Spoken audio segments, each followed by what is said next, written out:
भावना जी के 4 बेटे और एक बेटी हैं। आज भावना जी के चारों बेटों की शादी हो गई और घर की चौखट पर भावना जी अपनी बहू बेटों की आरती उतार रही हैं। मानना पड़ेगा बहन जी, बहू तो बहुत लायक की ढूंढी है तुमने। एकदम चांद जैसी बहू लाई हो, दूध सफेद और खूबसूरत। बहू की तारीफ सुनकर सास बहुत खुश होती है। तभी पास में खड़ी काजल को देखकर भावना का मुंह बन जाता है।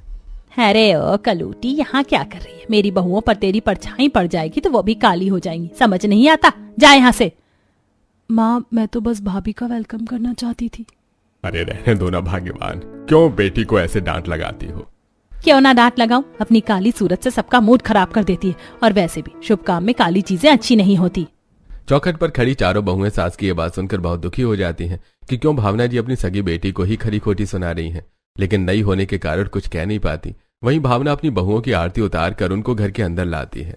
भाभी चलो, मैं आप लोगों को आपके कमरे में छोड़ देती हूँ। काजल को उसकी भाभियों से बात करते देख भावना, कितनी बार कहा है मेरी दूध जैसी सफेद बहुओं से दूर रहना, तुझे बात समझ नहीं आती? जा यहाँ से। अभी रसोई में शादी के खाने के जूठे बर्तन फैले, उन्हें समेट। बहू चलो, मैं तुम्हें कमरे में छोड़ देती हूँ। फिर भावना जी सारी बहुओं को उनके कमरे में छोड़ देती है। वहीं काजल अकेले रात 3 बजे तक जागकर पूरी रसोई समेटती है और सारे बर्तन धोती है कमरे में। अजी, माँ जी काजल के साथ इतना बुरा बर्ताव क्यों करती हैं? क्या ननद जी अडॉप्टेड हैं या ये उनकी सौतेली माँ है?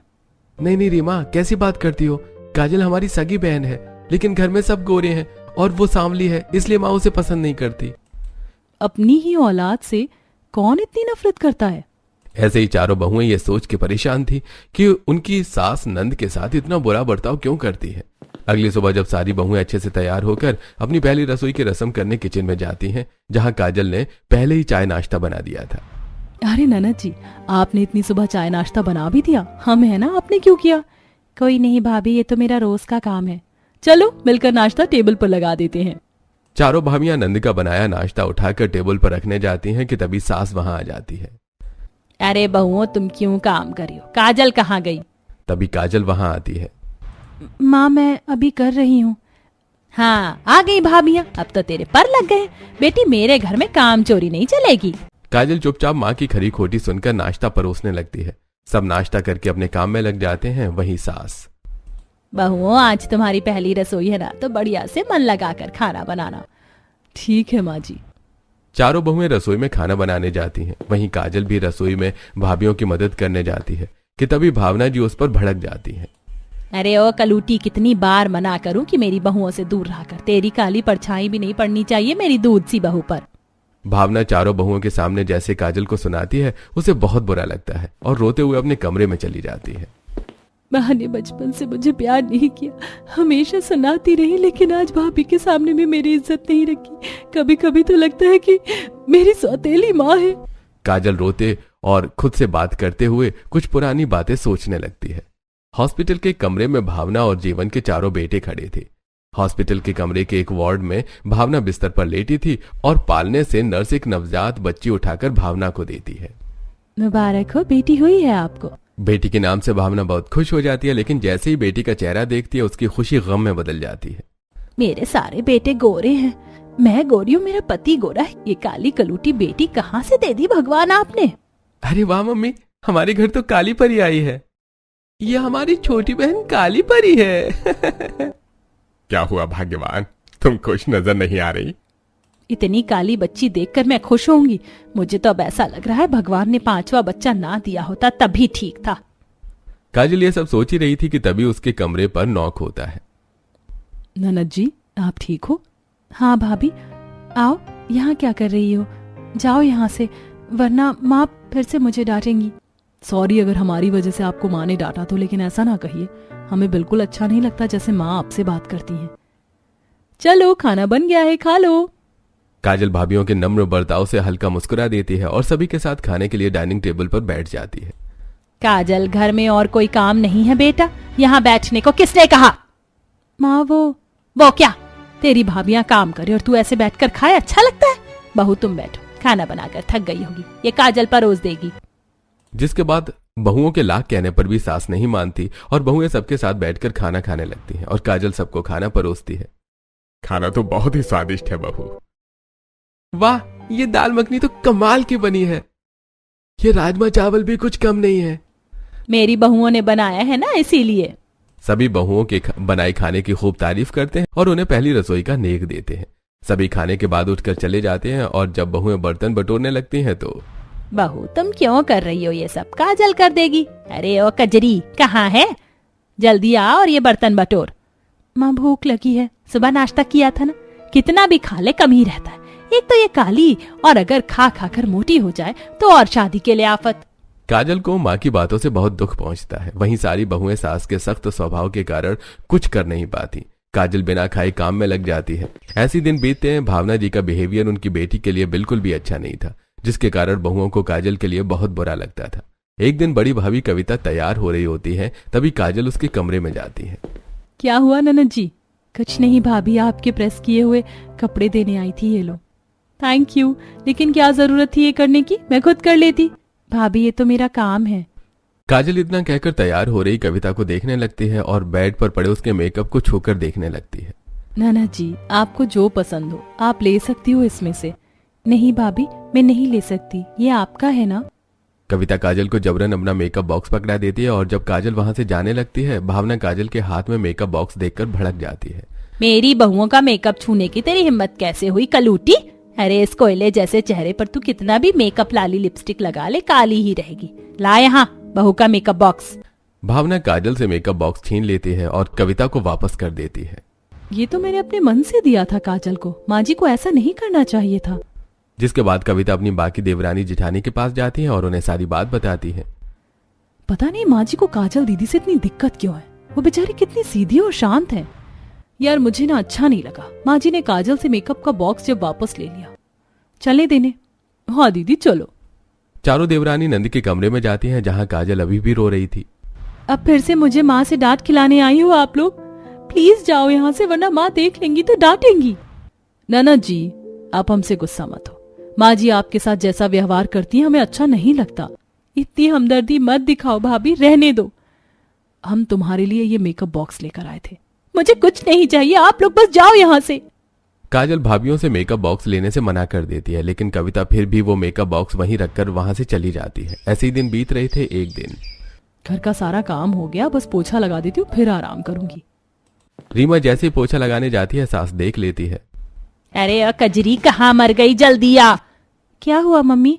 मम्मी की बच्ची, तेरी भाभी यहाँ घर में पोछा लगा रही है, तुझे शर्म नहीं आ रही? चल जल्दी से पोछा लगा।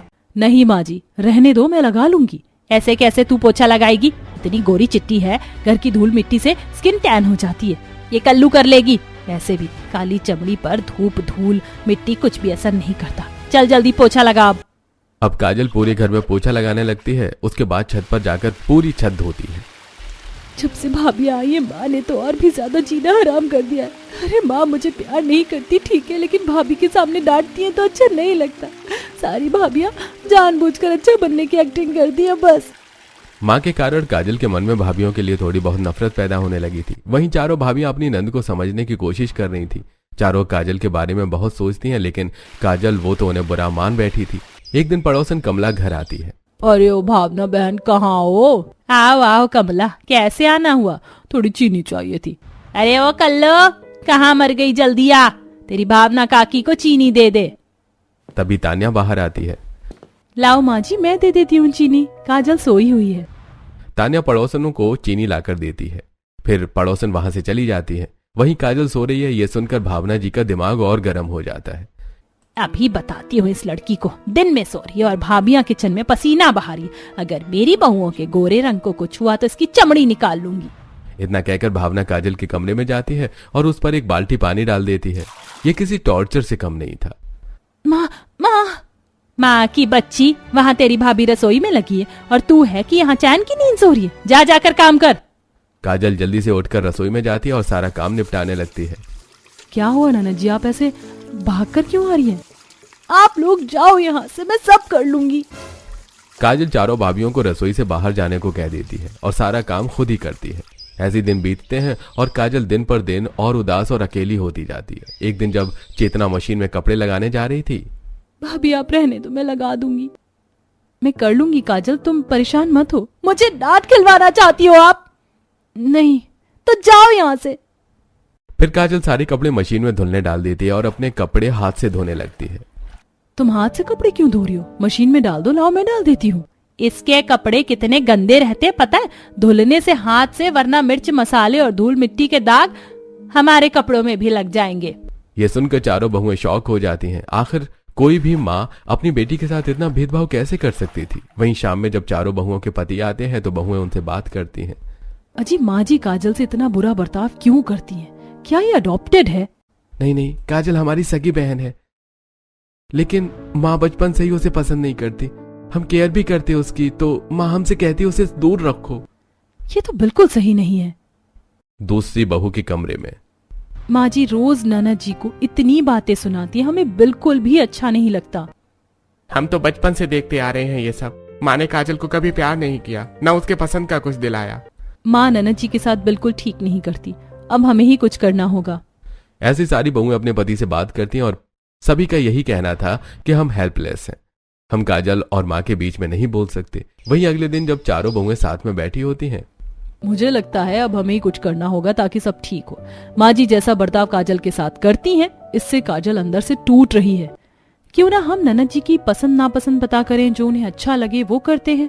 शॉपिंग ले चलते हैं उन्हें, मूवी और डिनर भी। वो बाहर जाएंगी तो अच्छा भी लगेगा। माँ जी तो उन्हें कहीं आने जाने भी नहीं देती। इतना कहकर सारी बहुएं प्लान बना दिया और एक दिन, बहू मैं सत्संग में जा रही हूँ, शाम में आऊंगी और उस कल्लो पर थोड़ी नजर रखना। इतना भी परेशान मत किया करो काजल को, तुम्हारी ही बेटी है वो भी। आप तो चुप ही रहो। प्रेगनेंसी में नारियल पानी दिए होते तो इतनी कलूटी लड़की ना होती। मुझे उसके रंग से ही नफरत है। इतना कहकर भावना वहां से चली जाती है।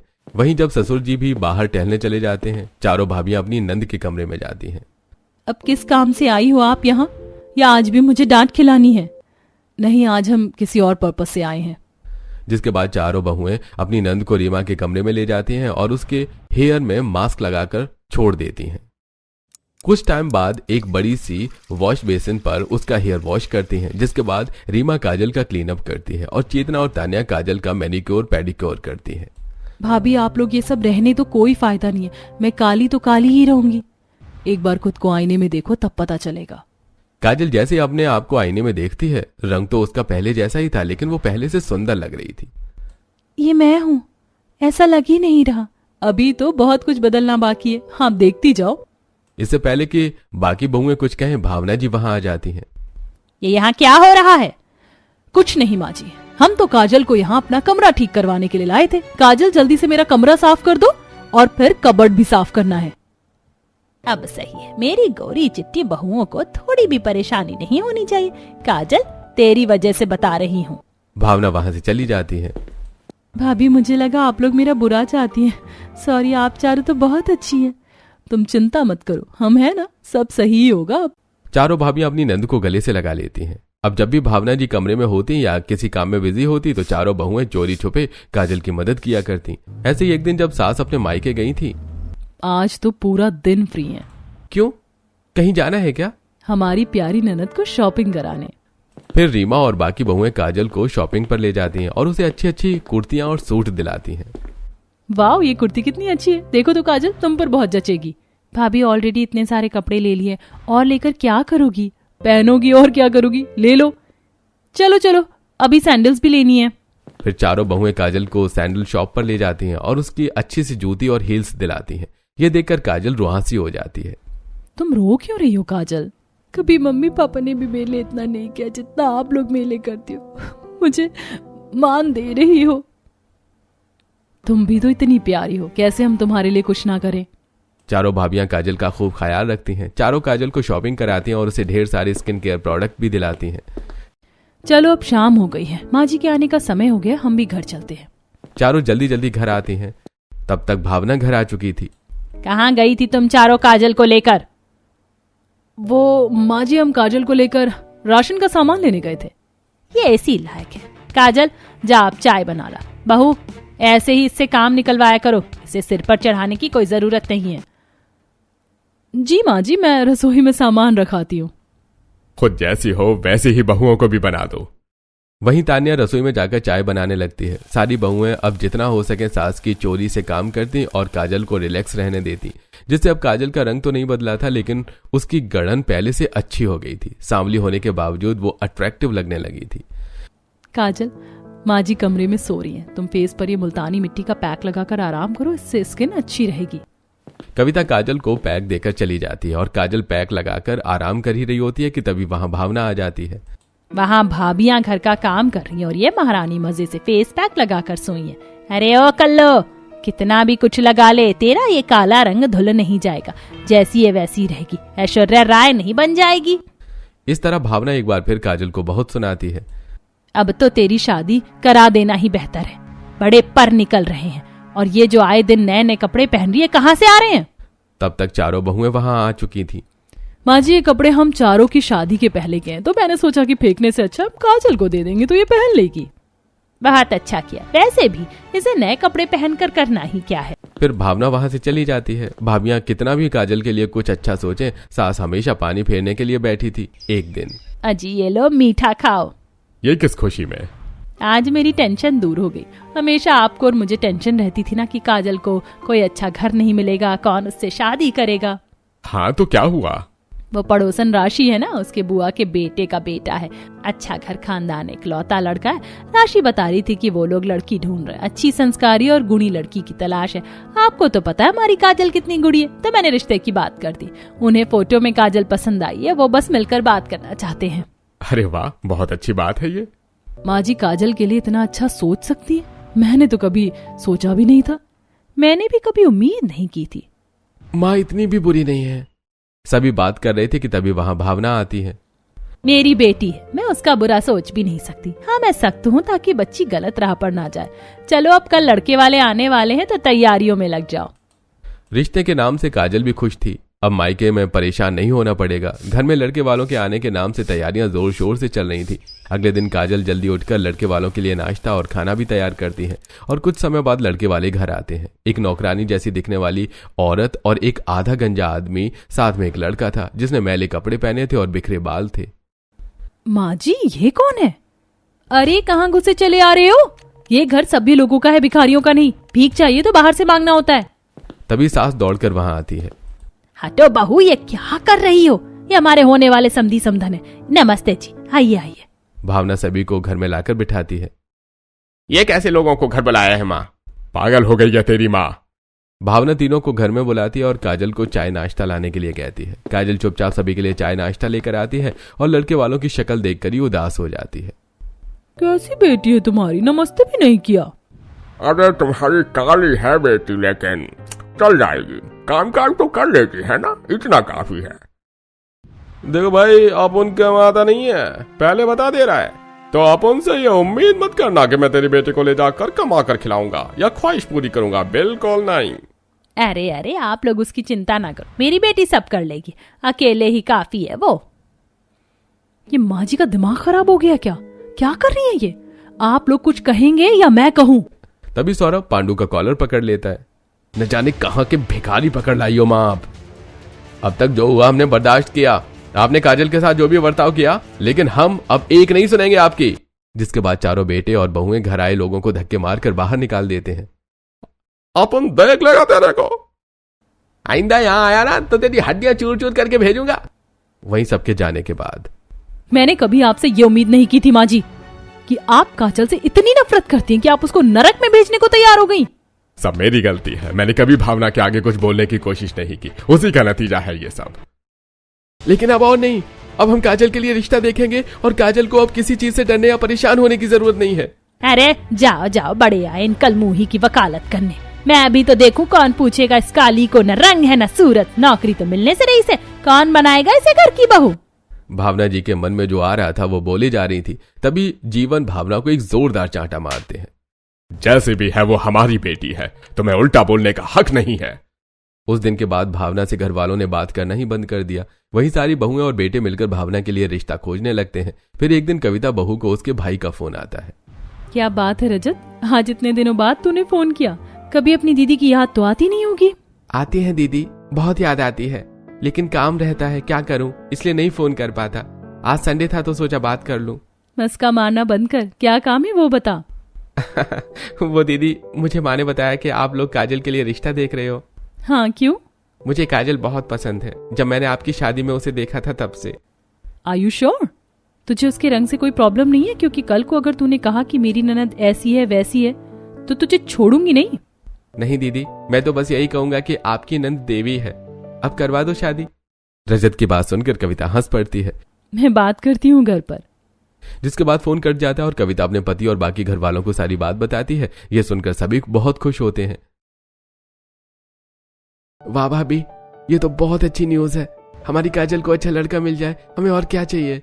जिसके बाद कविता के परिवार वाले काजल को देखने आते हैं और रिश्ता पक्का कर देते हैं और 1 हफ्ते के बाद की शादी की डेट निकलती है। भाभी, मैंने कभी नहीं सोचा था कि आप लोगों के आने से मेरे जीवन में इतनी खुशी आएंगी। मुझे तो लगता था कि आप मेरी दुश्मन हो। अब बीती बातों को भूल जाओ और शादी की तैयारी करो ननद जी। चलो अब शॉपिंग करते, शादी को ज्यादा दिन नहीं बचे अब। जिसके बाद सभी शॉपिंग के लिए मार्केट जाते हैं, जहां बहुएं काजल के लिए सुंदर सुंदर साड़ियां लेती हैं और मेकअप का सामान। यह देखकर काजल पुरानी यादों में खो जाती है। 10 साल की काजल आईने के सामने खड़ी लिपस्टिक लगा रही थी कि तभी वहां भावना आ जाती है। अरे ओ कलमुही, ये लाली लिपस्टिक लगाने से बहुत सुंदर नहीं हो जाएगी तू? दे मेरी लिपस्टिक और जा फ्रिज में बोतल भरकर लगा। कहाँ खो गई हो ननद जी? चलो अभी और शॉपिंग करनी है। चारों भाभी काजल को शादी की शॉपिंग करवाती हैं और घर को दुल्हन की तरह सजाया जाता है। रीमा काजल के लिए मेहंदी की एक सुंदर सी ड्रेस तैयार करती हैं और कविता काजल की हल्दी के लिए 3 पीस लेकर आती है और चारों भाई मिलकर अपनी बहन को एक सुंदर सा शादी का लहंगा दिलाते हैं। काजल की मेहंदी के दिन चारों भाभी उसे अच्छे से तैयार करती हैं और उसके हाथों में मेहंदी लगाती हैं, नाच गाना करती हैं। वहीं शाम में हल्दी के समय सभी काजल को हल्दी लगाते हैं और स्टेज परफॉर्मेंस करते हैं। अगले दिन शादी थी। रात भर जागकर सभी गाना बजाना करते हैं और काजल के ससुराल जाने वाले सामान को पैक करते हैं। शादी के दिन शाम में चारों बहुएं काजल को मैरून लहंगा पहनाकर उसे चूड़ा पहनाती हैं और उसका अच्छे से मेकअप करती हैं। आज काजल बहुत सुंदर लग रही थी। दुल्हन के जोड़े में सजी काजल किसी रानी जैसी लग रही थी। उसका काला रंग उसके दुल्हन के रूप को कहीं पीछे छोड़ रहा था। मेरी ननद को किसी की नजर ना लगे। अब मैं काजल तुम्हें ननद बोलूं या भाभी? चारों बहुएं हंसी ठिठोली करते हुए काजल को मंडप में ले जाती हैं, जहां काजल और रजत की शादी होती है। भावना सब कुछ दूर खड़ी देख रही थी, लेकिन वो काजल की शादी के किसी भी फंक्शन में शामिल नहीं होती। तुमसे निर्दयी माँ मैंने जिंदगी में नहीं देखी है। इतना कठोर कोई कैसे हो सकता है? वहीं पास खड़ी पड़ोसन। अरे देखो, काली बेटी का ब्याह हो रहा है और माँ को फिक्र ही नहीं। सभी तरह तरह की बातें बना रहे थे। आप लोगों को हर जगह पंचायत ही रहती है क्या? खाना खाने आई हो, खाना खाकर दफा हो जाओ। मेरी होने वाली भाभी और ननद के बारे में आपको बोलने का कोई अधिकार नहीं है। पड़ोसनों का मुंह बंद हो जाता है और वो वहां से चली जाती है। यहाँ काजल की शादी हो जाती है और विदाई का समय आ जाता है। भाभी, थैंक यू फॉर एवरीथिंग। मैंने कभी नहीं सोचा था कि आप लोग इतना सोचती हो मेरे बारे में। थैंक यू भाभी। चारों भाभी नंद की विदाई पर रुआंसी हो जाती हैं। काजल फूट फूट कर रो रही थी और अपनी भाभियों के गले लग जाती है। जिसके बाद काजल अपने भाइयों और पापा के गले लगकर मिलती है और फिर कार में बैठकर विदा हो जाती है। काजल पास खड़ी माँ की तरफ एक दफा देखती तक नहीं है। ये सब देखकर भावना जी का मन भर आता है और उन्हें एहसास होता है कि उन्होंने अपनी बेटी को इतना पराया बना दिया था कि काजल ने विदा होते हुए एक बार अपनी माँ से गले लगना भी जरूरी नहीं समझा। आज भावना जी मन ही मन अपने किए पर बहुत पछता रही थी। आज अगर बेटी को बेटी माना होता तो इतनी नफरत ना करती काजल आपसे। और अब उसकी माँ हमेशा उसके साथ ससुराल उसे मिलने भी जाया करती है।